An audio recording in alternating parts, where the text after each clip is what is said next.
आप सभी का फिर से एक बार स्वागत है इस लेक्चर में। तो जैसा कि हम जानते हैं कि हम स्टार्ट करने जा रहे हैं प्रीवियस ईयर क्वेश्चंस को, और बेसिकली हम उन क्वेश्चंस को कवर करेंगे जो कि एग्जाम में पहले आ चुके हैं। और ये जो क्वेश्चंस हैं, इस तरह के क्वेश्चंस आपके एग्जामिनेशन में पूछे जाते हैं। तो प्लीज यहाँ पे अटेंटिव रहिएगा इस क्लास में, और यहाँ पे हम रिवीजन भी करेंगे थोड़ा बहुत, ओके, ताकि हमें चीजें अच्छे समझ में आ सके। ऑलराइट, तो आइए स्टार्ट करते हैं इस सेशन को।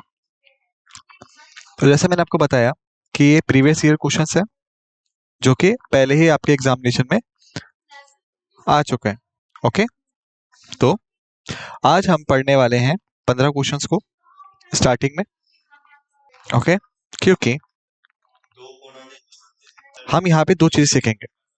पहला, हमें टॉपिक समझ में आएंगे जहां से कि क्वेश्चंस जो है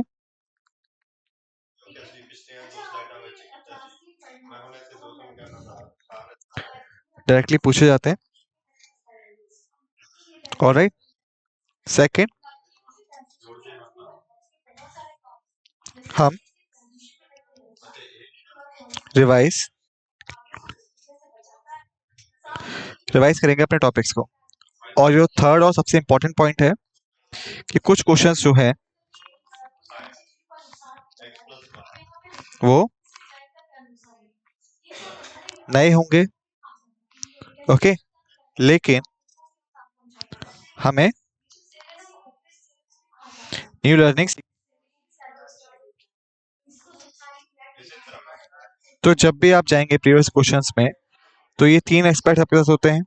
पहला, आपको क्लियर कट आइडिया लग जाएगा टॉपिक्स का जहां से क्वेश्चंस जो है पूछे जाते हैं एग्जामिनेशन में। सेकंड, आपका रिवीजन हो जाएगा। और जो थर्ड और सबसे इंपॉर्टेंट पॉइंट है कि अगर मैं आपको ये 100% सिलेबस दे रहा हूँ, तो बेसिकली टोटली इम्पॉसिबल है सबके लिए कि 100% कवर हो जाए। कोई कवर नहीं कर सकता। तो कुछ टॉपिक्स जो है वो रहेंगे ऐसे जिसको आपने कवर नहीं किया होगा, लेकिन जब आप प्रैक्टिस करते हैं प्रीवियस ईयर क्वेश्चंस को, तो आपको वो क्वेश्चन समझ में आ जाता है। ऑलराइट, कि क्वेश्चन जो है इस टॉपिक से आ रहे हैं, तो मुझे इस टॉपिक को कवर करना चाहिए। तो ये बेनिफिट आपके लिए हो जाता है। ऑलराइट, तो इसका मतलब क्या हुआ, जब आप सब पढ़ते हैं, जैसे मान लीजिए अगर आपने सिर्फ 65% ही सिलेबस कवर किया है और 35% बच गया, लेकिन जब आप प्रीवियस ईयर क्वेश्चंस को कवर करते हैं तो आपको 35% का भी कुछ परसेंटेज कवर आ जाता है। ऑलराइट, तो ये है तीन बेनिफिट्स प्रीवियस ईयर क्वेश्चंस के। इसलिए मैं चाहता हूं कि आप सभी यहाँ पे अटेंशन लगाएं। ओके, तो आइए शुरू करते हैं। फर्स्ट हम देखने जा रहे हैं टाइप 1, जो कि होता है आपका हिस्ट्री पार्ट का। ओके, मैं आपको एंशिएंट हिस्ट्री का बता चुका हूँ। Okay, about medieval history. Alright, about modern history. मैं आपको इनका बता चुका हूँ ऑलरेडी। हमने वेरियस टॉपिक्स कवर किए हैं एम्स में। ओके, तो जो क्वेश्चंस हैं जो कि मैं आपसे पूछने जा रहा हूँ वो मिक्सचर्स हैं सभी टॉपिक्स के। ओके, और मैं आपको 40 सेकेंड्स दूंगा उन सभी क्वेश्चंस के आंसर करने के लिए, और फिर मैं आपको आंसर बताऊंगा, और मैं आपको लिटिल बिट एक्सप्लेनेशन भी दूंगा आंसर्स के, ताकि आपको टॉपिक का भी रिवीजन हो जाए। और अगर आप किसी पुराने टॉपिक को भूल गए होंगे तो आपका 4 शॉर्ट रिवीजन हो जाएगा। तो यह है सिंपल टेक्निक जो कि हम यहाँ पे अप्लाई करने जा रहे हैं। ओके, तो आइए शुरू करते हैं। फर्स्ट क्वेश्चन हमारे पास है, इन सभी को क्रोनोलॉजिकल ऑर्डर्स में अरेंज करना है। तुगलक्स हो गए, लोदीस हो गए, सैयद हो गए, खिलजीस हो गए, इल्बारी तुर्क्स हो गए। ओके, तो अगेन मैं आपको 40 सेकंड देने वाला हूँ एज पर द रूल जो मैंने आपको बताया। आपका टाइम शुरू होता है अब। 1 2 3 4 5 6 7 8 9 10 11 12 13 14 15th 16th 17th 18th 19th 20 21 22 23 24 25 26 27 28 29 30 31 32 33 34 35 36 37 38 39 40। Times up. So correct answer होगा डी, ओके, कैसे? पहला पहला है हमारा इल्बारी, और अगर आपको याद हो मैं आपको बता चुका था कि इनको स्लेव डायनेस्टी भी कहते थे हम लोग, राइट? और स्लेव डायनेस्टी को किसने फाउंड किया था? फाउंडर कौन था स्लेव डायनेस्टी का? मोहम्मद गौरी, राइट? मोहम्मद गौरी फाउंडर था स्लेव डायनेस्टी का? नहीं, ये ट्विस्ट है। मोहम्मद गौरी जो था वो फाउंडर नहीं था स्लेव डायनेस्टी का। जो फाउंडर था बेसिकली वो था कुतुबुद्दीन ऐबक। कुतुबुद्दीन ऐबक जो था बेसिकली वो पर्सन था जिसने फाउंड किया था स्लेव डायनेस्टी को। ऑलराइट, तो जो पहला आंसर है वो होगा स्लेव डायनेस्टी या इल्बारी टुर्क्स। सेकंड होगा खिलजीस। ओके, सेकंड वन हो गया खिलजी। तो खिलजी डायनेस्टी का फाउंडर कौन था? अलाउद्दीन खिलजी? नहीं, जलालुद्दीन खिलजी। जलालुद्दीन खिलजी था फाउंडर डायनेस्टी का। ऑलराइट, इसके पश्चात अगर हम बात करें तुगलक्स के थर्ड वन की, तो फाउंडर कौन था तुगलक्स का? फाउंडर कौन था तुगलक्स का? तो आंसर है गयासुद्दीन तुगलक। ऑलराइट, जिसको टाइटल भी मिला था गाजी का, और ये फर्स्ट दिल्ली सुल्तान थे जिनके पास टाइटल था गाजी का। ओके, इसके पश्चात अगर हम तीसरी तरफ की बात करें जो कि सैयद थे, तो सैयद डायनेस्टी को किसने फाउंड किया था? खिजर खान ने। किसने फाउंड किया था? खिजर खान ने। ऑलराइट, इसके पश्चात जो लास्ट है हमारी वो है लोधी डायनेस्टी, जिसको फाउंड किया था किसने? बहलोल लोधी ने। बहलोल लोधी फाउंडर थे डायनेस्टी के, और जो उनके सन थे सिकंदर लोधी, वो फाउंडर थे आगरा सिटी के। ऑलराइट, और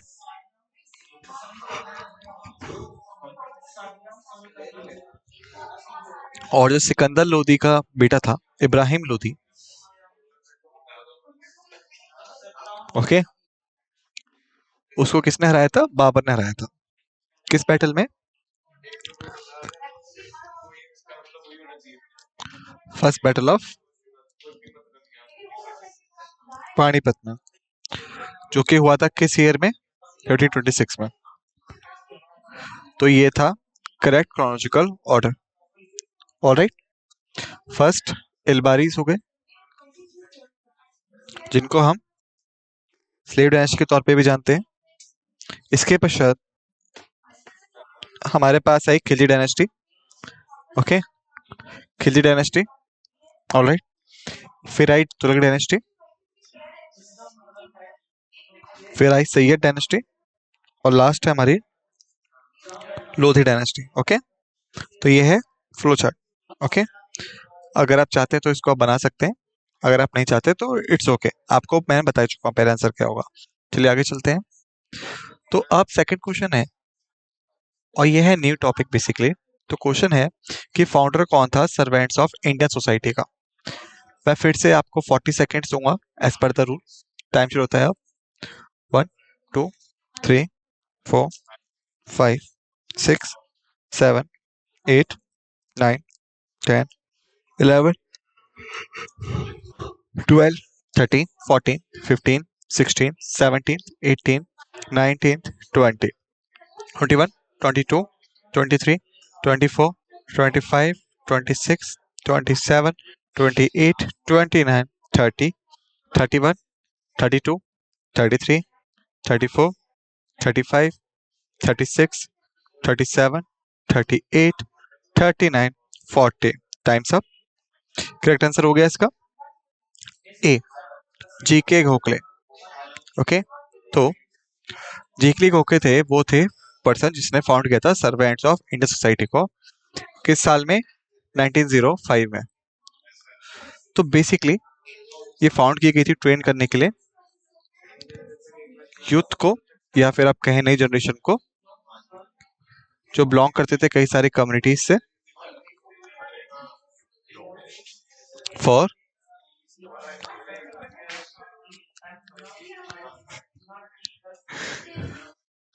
वेलफेयर वन के लिए। ओके, तो सर्वेंट्स इन सोसाइटी के वो फाउंड हुए 1905 में, ताकि वेरियस कम्युनिटीज का जो यूथ है उसे ट्रेन किया जा सके वेलफेयर के लिए। ओके, अब चलिए आगे चलते हैं।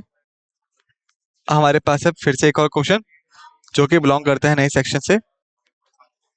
40 सेकेंड्स हमारे पास है इसका आंसर करने के लिए, और आपका टाइम शुरू होता है अब। 1 2 3 4 5 6 7 8 9 10 11 12 13 14 15 16 17 18 19 20। टाइम्स 21, 22, 23, 24, 25, 26, 27, 28, 29, 30, 31, 32, 33, 34, 35, 36, 37, 38, 39, 40। Times up. तो तो आंसर है डी, लियो टॉलस्टॉय। वो पर्सन थे जिसके काम से गांधी जी इंस्पायर्ड थे। ओके, और बेसिकली अगर मैं बात करूं पर्टिकुलर वर्क के बारे में जिसने कि गांधी जी को इन्फ्लुएंस कर दिया, महात्मा गांधी को, वो था दी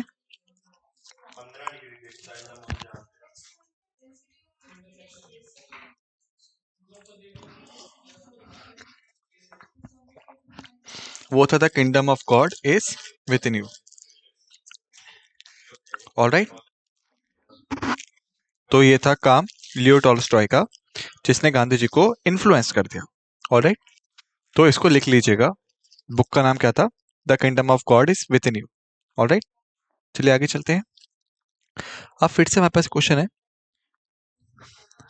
और आपके पास फिर से 40 सेकेंड्स हैं इस क्वेश्चन को आंसर करने के लिए। आपका टाइम होता है अब 1 2 3 4 5 6 7 8 9 10 11 12 13 14 15th 16th 17th 18th 19th 20 21 22 23 24 25 26 27 28 29 30 31 32 33 34 35 36 37 38 39 40। Times up. So correct answer है बी, उपागुप्त। जो उपागुप्त थे वो पर्सन थे जिसने कि इन्फ्लुएंस किया था अशोक को ताकि बुद्धिज्म को एम्ब्रेस करें। तो बेसिकली अगर बात करें अशोका के बारे में, तो अशोका रूलर तो थे लेकिन किस डायनेस्टी के? वो रूलर थे मौर्यन डायनेस्टी से। ठीक है, और जो फाउंडर था मौर्यन डायनेस्टी के वो थे चंद्रगुप्त मौर्य। ओके, याद रखिएगा, चंद्रगुप्त नहीं, चंद्रगुप्त मौर्य। ऑलराइट, तो यहाँ पे मौर्य में लिखना बहुत ज्यादा जरूरी है। ओके, चंद्रगुप्त मौर्य जो थे उन्होंने फाउंड किया था डायनेस्टी को, और यहाँ तक कि वो फाउंडर नहीं थे गुप्त डायनेस्टी के, अगर आपको लगता है तो फाउंडर कौन था? श्रीगुप्त। ओके, श्रीगुप्त फाउंडर थे जिसने गुप्त डायनेस्टी को फाउंड किया था। ओके, लेकिन वो कौन सा रूलर था जिसके पास महाराज का टाइटल था? तो आंसर है चंद्रगुप्त, जो कि बिलोंग करते थे गुप्त डायनेस्टी से, ना कि मौर्यन डायनेस्टी से। ऑलराइट, अब चलिए वापस अशोका के पास चलते हैं। तो अशोका जो थे वो थर्ड रूलर थे आफ्टर बिंदुसार, और बिंदुसार थे चंद्रगुप्त मौर्य के बाद। ओके, और यदि आपको याद हो मैंने आपको बताया था कलिंगा वॉर के बारे में, या कलिंग वॉर भी से हम कहते हैं कई बार, राइट? तो बेसिकली जो अशोक थे उन्होंने कलिंग वॉर लड़ी थी, इसके बाद उन्होंने गिव अप कर दिया फाइटिंग को। क्योंकि उन्होंने बहुत ज्यादा तबाही देखी, खून खराबा देखा, और तब वो कन्वर्ट हो गए बहरी गोशा को धर्म गोशा में। बहरी गोशा टू धर्म गोशा। ओके, ये था इनका वॉर पॉलिसी रिलीजियस पॉलिसी में करती गई। ओके, और कौन वो इंसान था जिसने किनको इन्फ्लुएंस किया? तो आंसर है उपागुप्त। उपागुप्त वो इंसान थे जिन्होंने अशोका को परसुएट किया और कन्वर्ट करवा दिया बुद्धिज्म में, ताकि बुद्धिज्म को फैलाया जा सके। ऑलराइट, चलिए आगे चलते हैं। अब हमारे पास फिफ्थ क्वेश्चन है। मैं आपको बता चुका हूँ इसका पहले ही, तो इस क्वेश्चन में मैं सिर्फ आपको 20 सेकंड ही दूंगा, राइट, क्योंकि मैं इसका बता चुका हूँ आपको इसी लेक्चर में। सो आपके पास 20 सेकंड से आंसर करने के लिए टाइम शुरू होता है अब। 1 2 3 4 5 6 7 8 9 10 11 12 13 14 15 16 17 18 19 20। The times up. So answer है सी, बहलोल लोधी। ये थे फाउंडर लोधी डायनेस्टी के, जो आपको बता चुका हूँ, राइट। चलिए आगे चलते हैं। हमारे पास एक और क्वेश्चन है। ये क्वेश्चन के लिए आपके पास 40 सेकंड है सोच कर आंसर करने के लिए, फिर मैं आपको आंसर बताऊंगा। टाइम शुरू होता है अब। 1 2 4 5 6 7 8 9 10 11 12 13 14 15 16 17 18 19 20 21 22 23 24 25 26 27 28 29 30 31 32 33 34 35 36 37 38 39 40। The times up. Correct answer है इसका पुलिस सेकंड सेकंड। हर्षवर्धन जो थे वो रूलर थे आपके वर्धन डायनेस्टी के।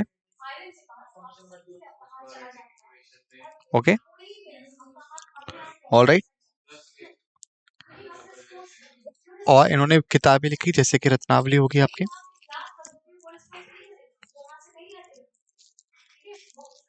रत्नावली हो गया, प्रियदर्शनी का होगी, रत्नावली होगी, प्रियदर्शनी का होगी, और लास्ट बुक थी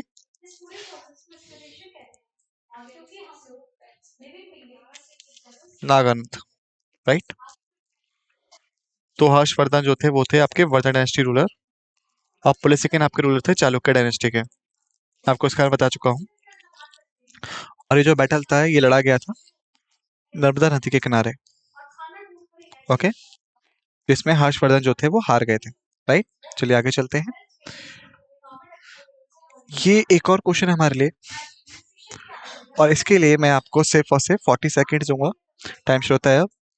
1 2 3 4 5 6 7 8 9 10 11 12 13 14 15 16 17 18 19 20 21 22 23 24 25 26 27 28 29 30 31 32 33 34 35 36 37 38 39 40।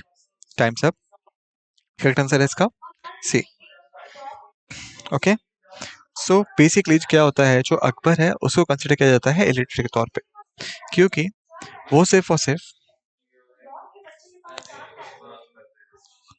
14 साल का था कल्लौर में जब उनको, सॉरी 12 ईयर्स कर लीजिएगा, सिर्फ वो 12 ईयर्स ओल्ड थे जब उनको कल्लौर में सौंप दी गई मुगल सल्तनत।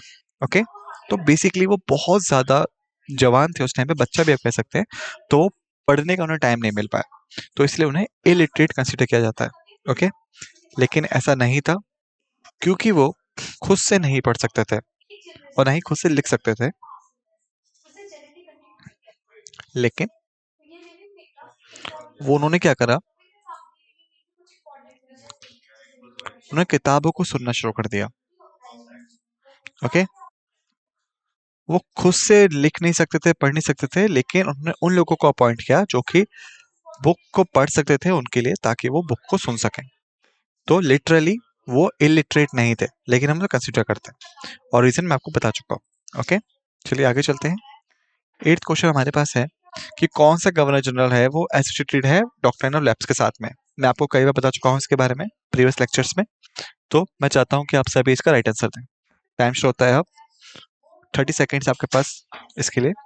Okay, 1 2 3 4 5 6 7 8 9 10 11 12 13 14 15 16 17 18th 19th 20 21 22 23 24 25 26 27 28 29 30। Times up. जो करेक्ट आंसर है बी, डलहौजी। लॉर्ड डलहौजी जो था वो इंसान था जो कि डॉक्ट्रिनल लैब से एसोसिएटेड है। यानी इसका मतलब हुआ कि अगर राजा के पास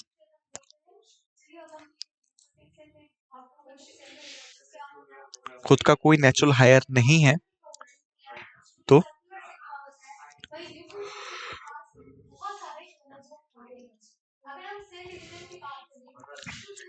जो राज्य है वो टेक ओवर कर लिया जाएगा ब्रिटिश गवर्नमेंट के द्वारा। ओके, तो उसका सिंपल सा कॉन्सेप्ट था कि अगर राजा के पास अपना कोई नेचुरल हायर नहीं है, तो उसका जो किंग है, राजा है, मतलब जो उसका राज्य है, वो ब्रिटिशर्स के पास चला जाएगा। चलिए आगे चलते हैं। 9th क्वेश्चन हमारे पास है, और ये भी न्यू कैटेगरी से बिलोंग करता है। ओके, तो जो ग्रीक एम्बेसडर था जो चंद्रगुप्त मौर्य के कोर्ट में भेजा गया, वो कौन था? आपके पास 40 सेकेंड आंसर करने के लिए। टाइम शुरू होता है अब। 1 2 3 4 5 6 7 8 9 10 11 12 13th 14th 15th 16th 17th 18th 19th 20 21 22 23 24 25 26 27 28 29 30 31 32 33 34 35 36 37 38 39 40। Times up. So correct answer हो गया सी।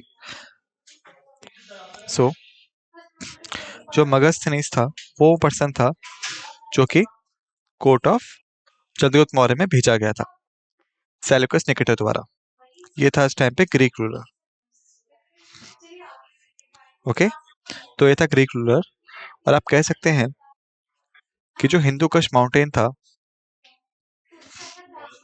वो थी बाउंड्री बिटवीन मौर्यन एम्पायर और ग्रीक एम्पायर के बीच में। और जो हिंदू कश था पड़ता है आपका अफगानिस्तान में। ओके, तो बेसिकली आप कह सकते हैं कि यहाँ पे कॉन्फ्लिक्ट था between the Greek and the Mauryans starting में। तो शांति को स्टैब्लिश करने के लिए बेसिकली उन्होंने क्या करा, उन्होंने हिंदू कुश को चूज किया, और हिंदू कुश के ईस्ट में मौर्यन था और वेस्ट में ग्रीक्स थे। ओके, ताकि जो ग्रीक रूलर्स थे सेल्यूकस निकेटर, उसने अपना एम्बेसडर मैगस्थनी को कोर्ट में भेज दिया चंद्रगुप्त मौर्य के, ताकि प्रॉपर कोऑर्डिनेशन एंश्योर किया जा सके फ्यूचर। ऑलराइट, चलिए आगे चलते हैं। उसके बाद क्वेश्चन 10th है हमारे पास, न्यू कैटेगरी क्वेश्चन है। क्वेश्चन है, कौन सी यूरोपियन पावर थी जहां से शिवाजी ने ऑब्टेन किया था कैनन्स को और अम्यूनिशंस को? ऑलराइट, फ्रेंच थे, पोर्टुगीज थे, डच थे या इंग्लिश थे? आपको 40 सेकंड्स मिलेंगे, समय शुरू होता है अब। 1 2 3 4 5 6 7 8 9 10 11, 12, 13, 14, 15, 16, 17, 18, 19, 20, 21, 22, 23, 24, 25, 26, 27, 28, 29, 30, 31, 32, 33, 34, 35, 36, 37, 38, 39, 40. Times up. तो आंसर है बी। जो पोर्टुगीज थे वो इंसान थे जिन्होंने, या फिर आप कहें यूरोप पावर थी जिसने कैनन एम्यूनिशन प्रोवाइड किए शिवाजी को। ऑलराइट। और कौन था first Portuguese governor?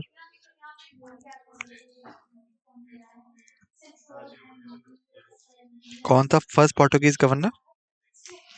Francisco de Almeida, या फ्रांसिस्को अल्मीडी पे आप कह सकते हैं। ऑलराइट। और ये लेके आया था आपका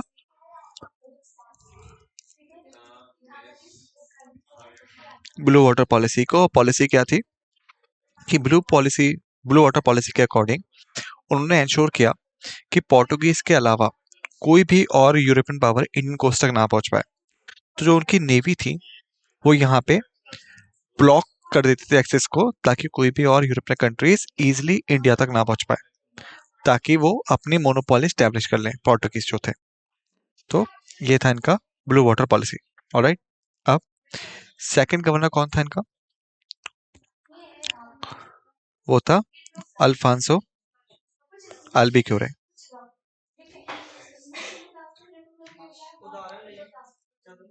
अल्फांसो अल्बुक्यूरे वो सेकंड गवर्नर था जो कि पॉलिसी लेके आया था इंपीरियलिज्म की, यानी कैप्चरिंग ऑफ इंडियन लैंड को।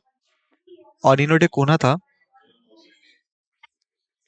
वो था पोर्टुगीज गवर्नर जिसने गोवा को अपनी कैपिटल स्टैब्लिश कर दिया। ओके। तो ये था पोर्टुगीज के बारे में। और इन्होंने कैनन से एम्यूनिशन प्रोवाइड किए थे शिवाजी को भी। ऑलराइट। चलिए आगे चलते हैं। 11th क्वेश्चन है हमारे सामने, और ये भी न्यू टाइप कैटेगरी का है। तो आपको 40 सेकेंड्स मिलेंगे आंसर करने के लिए। टाइम शुरू होता है अब। 1, 2, 3, 4, 5, 6, 7, 8, 9, 10, 11, 12, 13, 14, 15th, 16th, 17th, 18th, 19th, 20, 21, 22, 23, 24, 25, 26, 27, 28, 29, 30, 31, 32, 33, 34, 35, 36, 37, 38, 39, 40. The time's up. So correct answer है इसका स्वामी दयानंद सरस्वती। तो बेसिकली वो इंसान थे बेसिकली जिनका असली नाम था मुला शंकर तिवारी।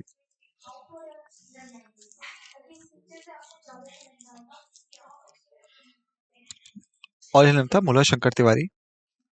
और बेसिकली वो इंसान थे जिन्होंने बैक टू द वेदास की कॉल दी थी। ओके। और ये फाउंडर भी थे आपके आर्य समाज के। और आर्य समाज जो था रिलीजियस इंस्टीट्यूशन था हिंदुज्म का। और जो उनके फाउंडर थे वो थे दयानंद सरस्वती। ओके। उसके बाद है साइमन कमीशन। इसके बारे में आपको बता चुका हूँ पहले ही। ओके, कई बार भी बता चुका हूँ। सो 20 सेकेंड्स ही मैं आपको दूंगा आंसर करने के लिए। ऑलराइट। टाइम शुरू होता है अब। क्वेश्चन है कि साइमन कमीशन को इंडियंस ने बॉयकॉट किया किस लिए? मैं आपको बता चुका हूँ। तो टाइम शुरू होता है अब। 1, 2, 3, 4, 5, 6, 7, 8, 9, 10, 11, 12, 13th, 14th, 15th, 16th, 17th, 18th, 19th, 20th. The time's up. So correct answer है इसका बी। मैं आपको बता चुका हूँ कि जो साइमन कमीशन था बेसिकली उसको इंडिया में भेजा गया था 7 लोगों के साथ में। ऑलराइट। ताकि इंडियन पॉलिटिक्स को और इंडियन सिचुएशन को समझा जा सके। लेकिन कोई भी साइमन कमीशन में इंडिया नहीं था। ऑलराइट। तो इसलिए जो साइमन कमीशन था उसको बॉयकॉट कर दिया गया। तो आंसर है ऑल दी मेंबर्स जो थे सैमन कमीशन के वो इंग्लिश थे। इंग्लिश मतलब हो गया ब्रिटिश। ऑलराइट, चलिए आगे चलते हैं। क्वेश्चन है कि इनमें से कौन सा जो था वो ब्रिटिश पर्सन था जिसने एडमिट किया था रिवॉल्ट ऑफ 1857 को नेशनल रिवॉल्ट के तौर पे। और ये भी न्यू टाइप क्वेश्चन है। 1857 के बारे में आपको बता चुका हूँ पहले भी, लेकिन मैं बस पूछ रहा हूँ कि कौन सा वो पर्सन था जिसने इसको एडमिट किया था एज अ नेशनल रिवॉल्ट पहली बार। तो आपको 30 सेकेंड्स मिलेंगे आंसर करने के लिए। तो टाइम शुरू होता है अब। 1 2 3 4 5 6 7 8 9 10 11 12 13 14 15 16 17 18 19 20 21 22 23 24 25 26 27 28 29 30। Times up. So correct answer है इसका डिसरेली ने। तो डिसरेली जो था वो इंसान था जिसने एडमिट किया था 1857 रिवॉल्ट को एज अ नेशनल रिवॉल्ट। तो इसको याद रखिएगा। उसके बाद 14 क्वेश्चन है कि इनमें से कौन सा था जिसने श्रिम्प कैपिटल ऑफ इंडिया कहा जाता है। मंगलौर है, नागापट्टनम है, कोची है, नेलोर है। तो ये भी न्यू टाइप ऑफ क्वेश्चन है। Alright, shrimp capital of India के बारे में सिर्फ 30 सेकेंड से आपके पास आंसर करने के लिए। ऑलराइट, टाइम शो होता है अब। 1 2 3 4 5 6 7 8 10 11 12 13 14 15 16 17 18 19 20 21 22 23 24 25 26 27 28 29 30। सो टाइम्स अप। करेक्ट आंसर है डी, नेलोर। नेलोर जो है उसको हम कहते हैं श्रिम्प कैपिटल ऑफ इंडिया के नाम से। ऑलराइट, 15th क्वेश्चन है हमारे पास। Mention the place where Buddha attend enlightenment. कहाँ पे एनलाइटमेंट मिला था। इस क्वेश्चन के लिए मैं सिर्फ 15 सेकेंड्स ही दूंगा आपको, क्योंकि मैं आपको बता चुका हूँ इसके बारे में कई बार पहले। ऑलराइट, सो आपका टाइम शुरू होता है अब। 1 2 3 4 5 6 7 8 9 10 11 12 13 14 15 16। Times up. So correct answer है बोध गया वो जगह थी जहाँ पे उनको अलॉटमेंट मिला था, और सारनाथ वो प्लेस थी जहाँ पे उन्होंने अपना पहला सरमन दिया है, पहला भाषण दिया था। तो इसमें हमने 15 पीवाईक्यूज कवर की हैं। नेक्स्ट लेक्चर में हम कंटिन्यू करेंगे हिस्ट्री के पीवाईक्यूज के साथ में।